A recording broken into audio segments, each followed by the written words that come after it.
So Orozco came to Dartmouth at the behest of two art professors here who had been looking around for an artist to come and teach the art students the technique of fresco, which is an ancient technique, but it had been recently revived by the Mexican muralists as part of this state-sponsored public art program after the Revolution. So Orozco painted initially at Pomona College. He had a college commission there, and then he was brought to Dartmouth.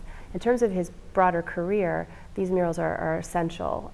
He was trained as an academic painter. While he was here painting these murals, in part I think because the space was so conducive to a cycle and wasn't as chopped up and complicated spatially as some of the places he'd been painting earlier, he really developed as an artist. Dartmouth represented for him a larger vision of the Americas, America before national divisions, the dividing up of the Americas. And so he wanted an American myth.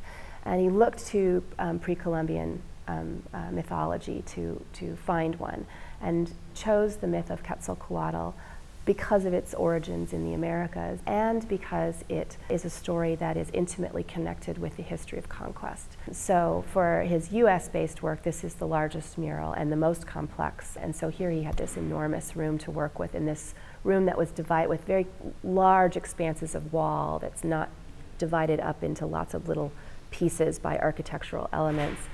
He also had the benefit of a room that is divided right down the middle by the reserve desk, which gave him this great kind of structure that he could use to compare the ancient and the modern worlds and sort of treat them in equal proportion. My class is on murals, and we focus a lot on the Orozco mural in my mural courses and all my courses because they're here, and it's an amazing asset for students studying fresco art or public art.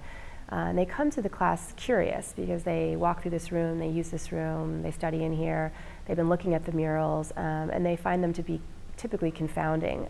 So you have a range of responses from, I don't understand them, I want to know more, to I'm really interested in Mexican art and I want to know more, to I love them, you know. So that's kind of the range of what brings students to my class. In the course of our coursework, what we do is we focus really intently. Students are typically assigned a small image from the mural that they work on all term long, conducting a sequence of research, structured research exercises that introduce them to different kinds of research, primary, secondary, visual analysis versus historical contextualization, etc.